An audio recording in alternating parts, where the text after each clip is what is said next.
Welcome to Little Bennett Regional Park. We are at the Kingsley Schoolhouse. About 10 years ago, there was a master plan done for the park, and the Friends of Little Bennett formed, and the park manager, Wendy Hanley, worked with the Friends of Little Bennett and the Clarksburg Historical Society. They said there's a real opportunity here, and they scrubbed down the building. People lent or donated some school desks, and basically they put a few furnishings in there, painted the walls, and they opened the building once a year in September for lessons from the past. But it was only open once a year, and the school really had not been properly rehabilitated. In 2007, the Cultural Resources Stewardship section, which is quite a mouthful, of the Department of Parks was formed, and our purpose is to rehabilitate the many historic buildings that are in the park system and to open some of them as interpretive centers, as museums to the public. So this is one of my favorites. Kingsley Schoolhouse was built in 1893 at this location, and what's different about it today than when it was built is that today you find it in the middle of a park with lots of beautiful trees growing up around you. It's very tranquil here. But when it was built, it was in the middle of an area that was agricultural, so there were farms. And so it looked very different when children went to school here back in the 1890s and up through the 1920s. It wasn't a huge project. It's a one-room schoolhouse, so that makes it not too complicated. And our own carpenters worked on it. They recreated the windows. We had them make shutters. The school didn't originally have shutters, but this protects the building from vandalism.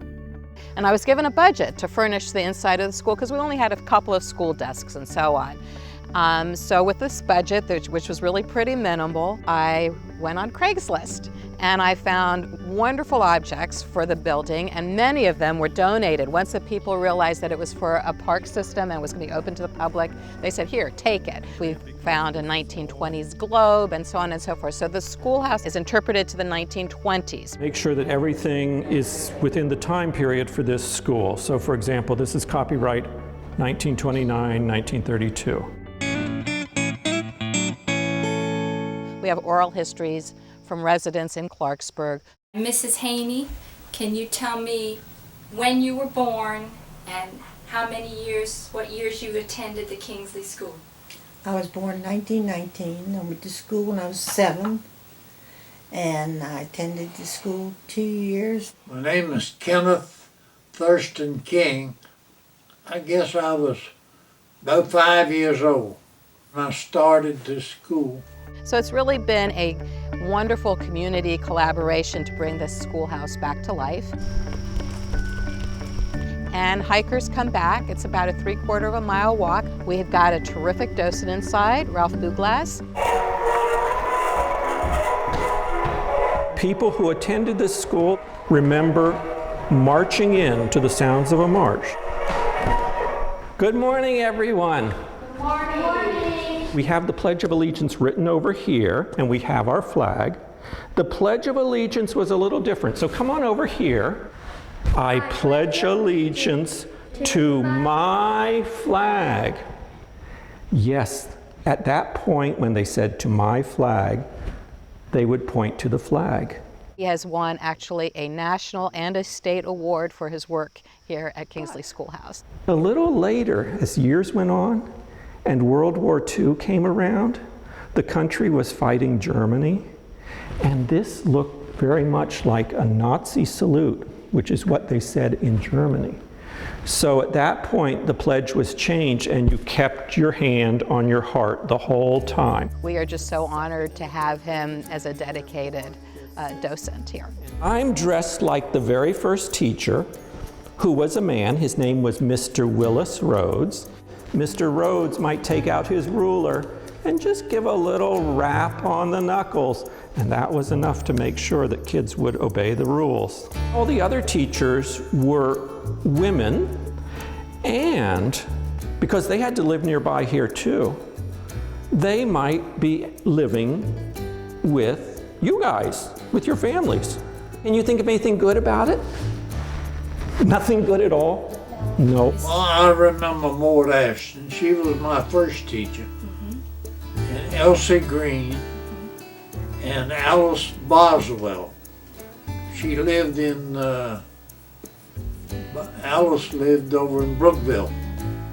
And Mrs. Ashton boarded at your house. She boarded at our house. What was it like having your teacher come home to dinner? I thought it was good. So one of the great things about this museum, like many of the museums in the Washington area, is it's free. You would have brought your lunch in something like this, a lunch pail. All kinds of stuff inside the schoolhouse for kids, young and old, to look at, to touch.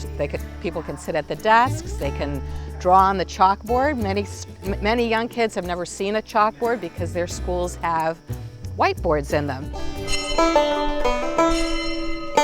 You get to ring the school bell. The school bell was donated, and you can stay for 5 minutes or you can stay for an hour and a half. You can go play in the beautiful creek. We have outdoor games that you can play with. You can go to our park website and you can arrange for a special tour for your scout group, your camp, your school group.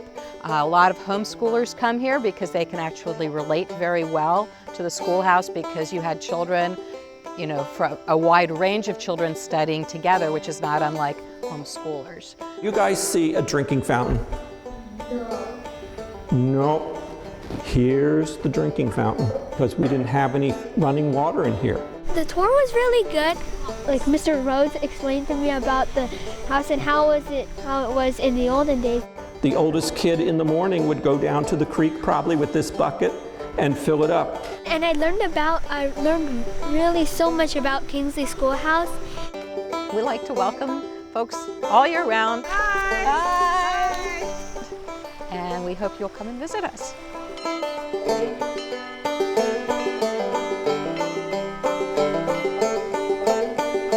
For more details, go to montgomeryparks.org.